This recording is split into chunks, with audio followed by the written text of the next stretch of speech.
La palabra, su importancia y significado en el contexto hebreo original. A continuación, soy Fernando Coto y esto es Conoce el Camino.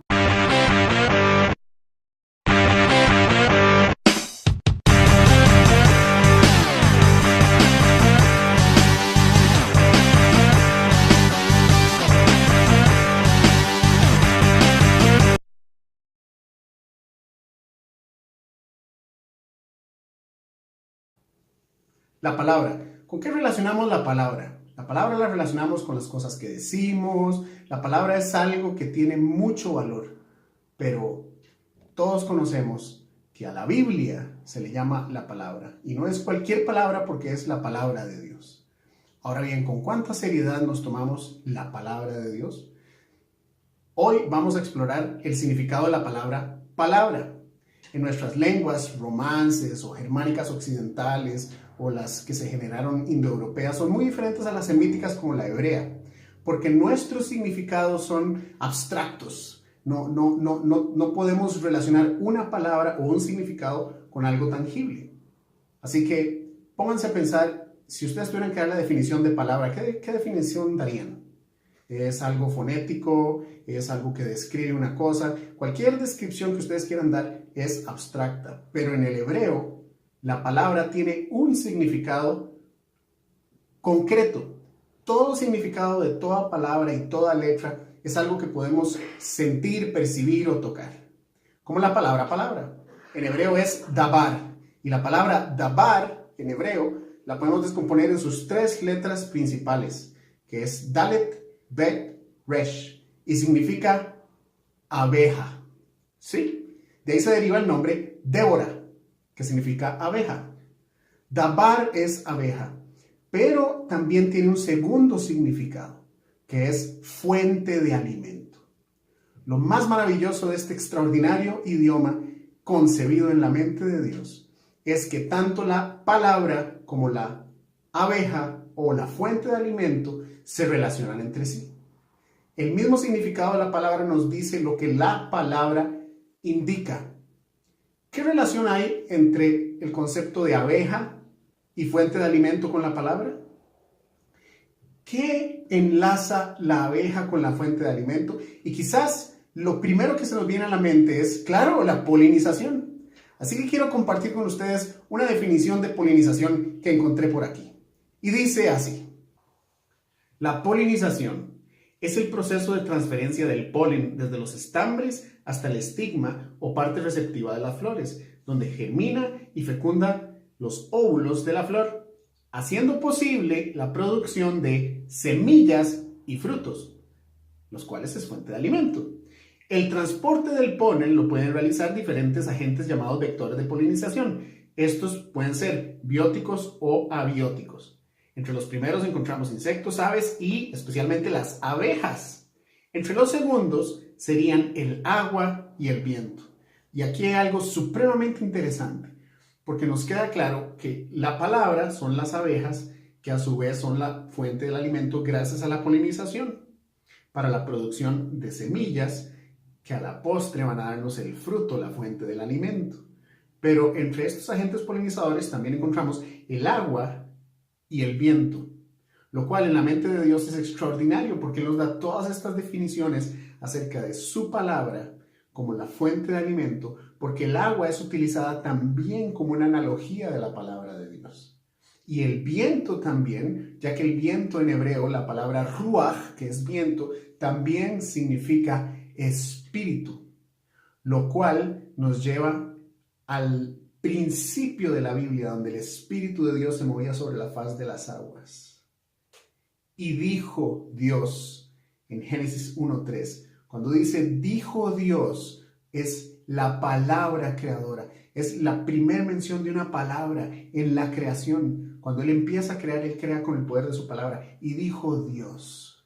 Es supremamente importante. El evangelista Juan nos llama la atención a esto, porque en Juan 1:1 él nos dice, en el principio era la palabra, y la palabra era con Dios, y la palabra era Dios. Esta era en el principio con Dios. Todas las cosas por ella fueron hechas, y nada de lo que ha sido hecho hubiese sido hecho si no hubiera sido por la palabra.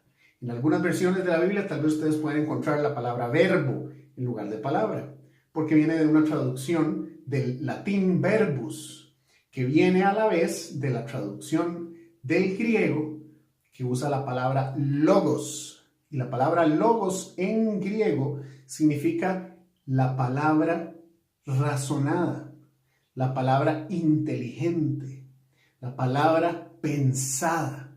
Este es el logos que en el principio creó todas las cosas, que en el hebreo es el dabar, que es la abeja o la fuente de alimento de la cual fluye la vida.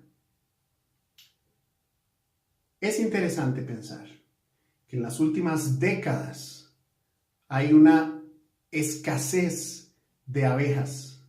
Las abejas están desapareciendo. Sin abejas no hay polinización, no hay fuente de alimento y la raza humana estaría en serios peligros por no haber fuente de alimento. ¿Será casualidad?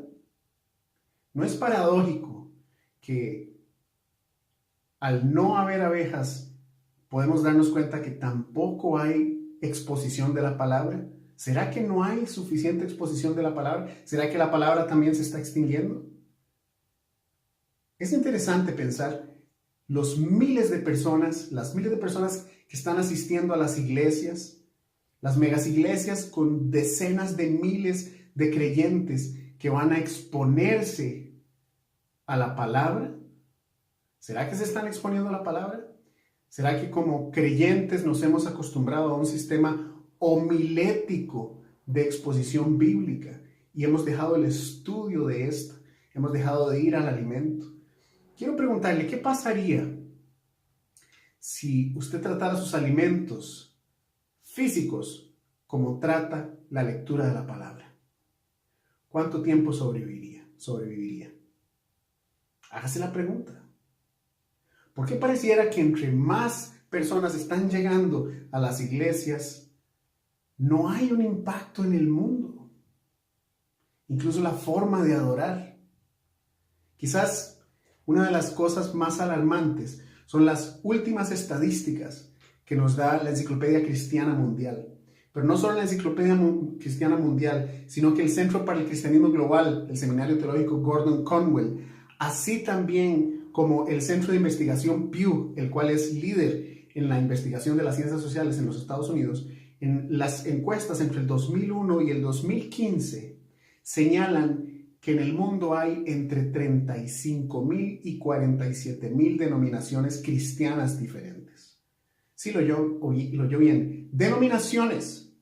No habla de iglesias, habla de denominaciones, entre las cuales podría mencionarles algunas como los católicos, los carismáticos, el Opus Dei, los ortodoxos orientales, los cópticos, los eritreos, los armenios, los griegos, los bizantinos, los protestantes, los bautistas, metodistas, pentecostales, luteranos, calvinistas, presbiterianos, restaurados, episcopales, anglicanos, nazarenos, adventistas, la nueva reforma apostólica, los reformados y cientos de miles más que no tienen una denominación particular. ¿Qué está pasando con los creyentes? ¿Qué está pasando con aquellos que deberían estar yendo al alimento para tener vida y dar vida? Romanos 12:2 nos da una clave. Dice, no os conforméis al mundo, a este mundo. Dice, sino transformaos mediante la renovación de vuestro entendimiento. Y esa palabra conformar es importante, porque en el griego esa palabra es susquematizo. Y esa palabra susquematizo significa adaptar o copiar la forma. Y dice, no se adapten o no copien la forma del mundo. Todo lo contrario, dice transformar, dice transformados. Y transformar, la palabra en griego transformar es metamorfó. Y metamorfó significa cambiar de forma. Entonces no es adaptar la forma del mundo, es transformarnos. ¿A cuál forma? A la forma de Dios. Conforme a su palabra. No conforme a la palabra del mundo. ¿Qué palabra es la que usted está escuchando? ¿Qué palabra es a la que usted le está poniendo atención? Así que quiero invitarlo a explorar la palabra de Dios. Quiero invitarlo a que vaya a buscar ese alimento, esa fuente de alimento entre sus páginas, entre las páginas de su magnífica y gloriosa palabra, la Biblia.